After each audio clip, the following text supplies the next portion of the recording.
Assalamualaikum warahmatullahi wabarakatuh. Di sini kami dari kelompok 5 yang beranggotakan saya sendiri, Ahmad Uzaini, dan dua teman saya, ada Mbak Umia Saroh dan juga Mbak Febriani. Di sini kami akan menyampaikan materi mengenai pendekatan-pendekatan dalam pengembangan kurikulum yang akan disampaikan oleh teman saya. Terkait dengan definisi pengembangan kurikulum, di dalam Kamus Besar Bahasa Indonesia, kata pengembangan secara etimologi dapat diartikan sebagai pembangunan secara bertahap dan teratur yang mengarah kepada maksud dan tujuan yang hendak dicapai. Sedangkan secara terminologi, pengembangan didefinisikan sebagai suatu bentuk kegiatan yang menghasilkan suatu rancangan maupun produk yang dapat digunakan untuk memecahkan masalah-masalah aktual. Nah, dalam mengembangkan teori kurikulum, terdapat 4 bentuk pendekatan yang bisa digunakan dalam proses pengembangan kurikulum. Di antaranya adalah pendekatan subjek akademis, humanitis, teknologis, dan rekonstruksi sosial. Nah, berikut saya akan menjelaskan tentang subjek akademis. Kurikulum subjek akademis ini adalah model konsep kurikulum yang paling tua, mulai sekolah pertama berdiri. Kurikulum yang dipakai mirip dengan kurikulum tipe ini. Hingga saat ini, realitas mengatakan bahwa mayoritas sekolah tidak bisa terlepas dari tipe ini, walaupun sudah banyak berkembang tipe-tipe lainnya. Nah, kurikulum ini sangat praktis sehingga mudah disusun dan mudah digabungkan dengan kurikulum tipe yang lainnya. Nah, kurikulum subjek akademis ini bersumber dari pendidikan klasik, yaitu perennialisme dan esensialisme yang memiliki orientasi pada masa lalu atau masa lampau. Menurut kedua teori itu, semua ilmu pengetahuan dan nilai-nilai sudah ditemukan oleh para pemikir dan yang ahli di bidangnya pada masa lalu, sehingga fungsi pendidikan adalah memelihara dan mewariskan hasil-hasil budaya yang sudah temukan pada masa lalu tersebut. Yang diutamakan dan dinomorsatukan dalam kurikulum tipe ini adalah isi pendidikan. Sehingga menurut tipe ini, belajar adalah berusaha menguasai ilmu sebanyak-banyaknya. Orang yang belajar dikatakan berhasil jika ia sudah menguasai seluruh atau sebagian besar dari isi pendidikan yang telah diberikan dan disiapkan oleh pendidik atau guru.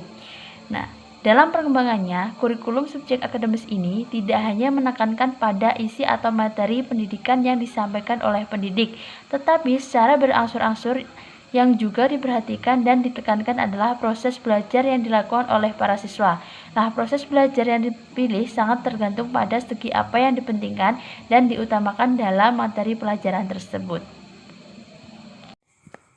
Oke, selanjutnya karakteristik dari pendekatan humanistik dalam pengembangan kurikulum ini berfungsi menyediakan pengalaman yang berharga bagi peserta didik dan membantu kelancaran perkembangan pribadi peserta didik. Hal tersebut menyebabkan ia berkembang dinamis searah dengan pertumbuhannya, mempunyai integritas dan otonomi kepribadian dan sikap yang sehat terhadap diri sendiri. Jadi pendekatan humanistik ini menjadikan manusia sebagai unsur sentral untuk menciptakan unsur kreativitas, spontanitas, kemandirian, kebebasan, aktivitas, pertumbuhan diri, dan lain-lain. Kelemahan pendekatan humanistik dalam pengembangan kurikulum. Yang pertama itu keterlibatan emosional itu tidak selamanya berdampak positif bagi perkembangan individual peserta didik. Yang kedua, meskipun kurikulum ini sangat menekankan individu, tapi kenyataannya terdapat keseragaman peserta didik. Yang ketiga, pendekatan ini kurang memperhatikan kebutuhan masyarakat secara keseluruhan. Dan yang keempat, pendekatan ini merupakan prinsip-prinsip psikologi yang ada kurang terhubungkan. Selanjutnya, dalam kurikulum ini para guru itu diharapkan yang pertama dapat mendengar pandangan realitas peserta didik secara komprehensif. Yang kedua, guru itu dapat menghormati individu peserta didik. Dan yang ketiga, guru itu dapat tampil alamiah, otentik, dan tidak dibuat-buat.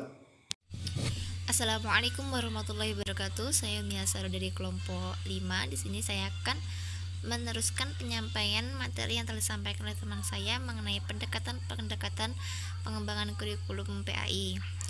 Poin selanjutnya mengenai pendekatan teknologis. Jadi dalam kurikulum PAI, pendekatan ini dapat digunakan untuk pembelajaran PAI yang menekankan pada know-how atau cara menjalankan sholat, haji, puasa, zakat, dan seterusnya. Pembelajaran PAI ini dikatakan menggunakan pendekatan teknologis bila mana ia menggunakan pendekatan sistem dalam menganalisis masalah belajar, merencanakan, mengelola, melaksanakan, dan menilainya.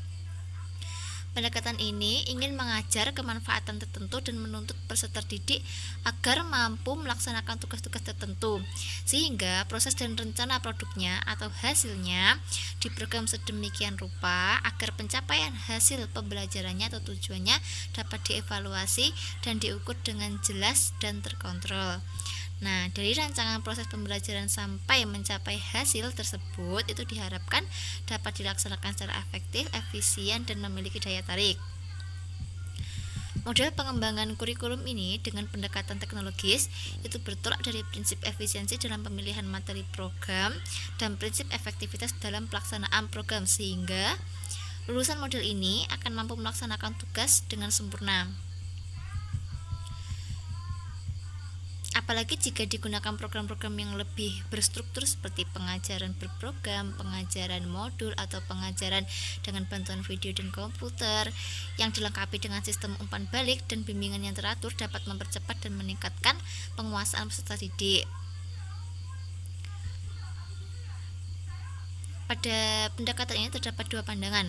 Pandangan pertama menyatakan bahwa pemanfaatan teknologi lebih diarahkan pada bagaimana mengajarnya, bukan apa yang diajarkan.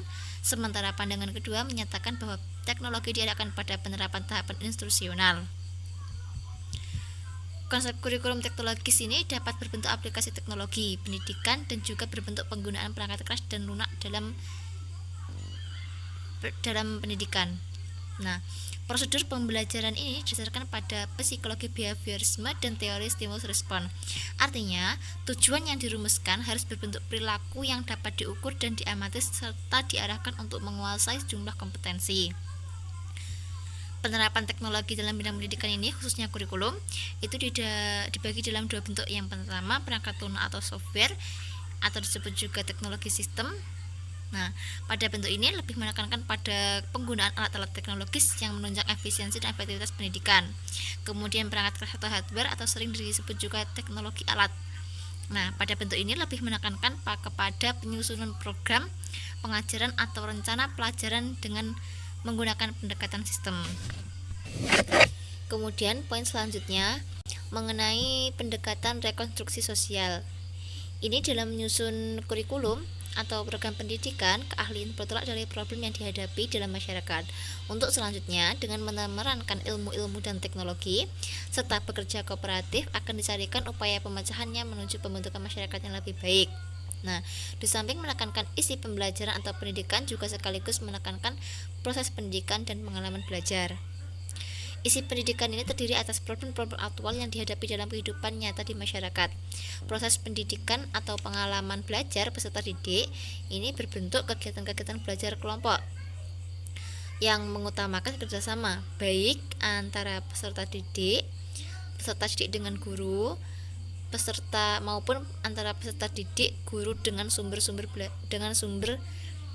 belajar yang lain. Nah, karena itu dalam menyusun kurikulum atau program pendidikan PAI bertolak dari problem yang dihadapi masyarakat sebagai isi PAI, sedangkan proses atau pengalaman belajar peserta didik adalah dengan cara memerankan ilmu-ilmu dan teknologi serta bekerja secara kooperatif dan kolaboratif berupaya mencari pemecahan terhadap problem tersebut menuju pembentukan yang lebih baik.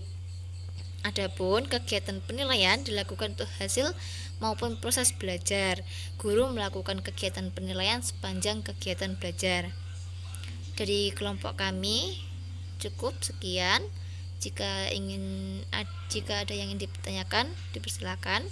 Dari kelompok kami, kurang lebihnya mohon maaf. Akhirul kalam, wassalamualaikum warahmatullahi wabarakatuh.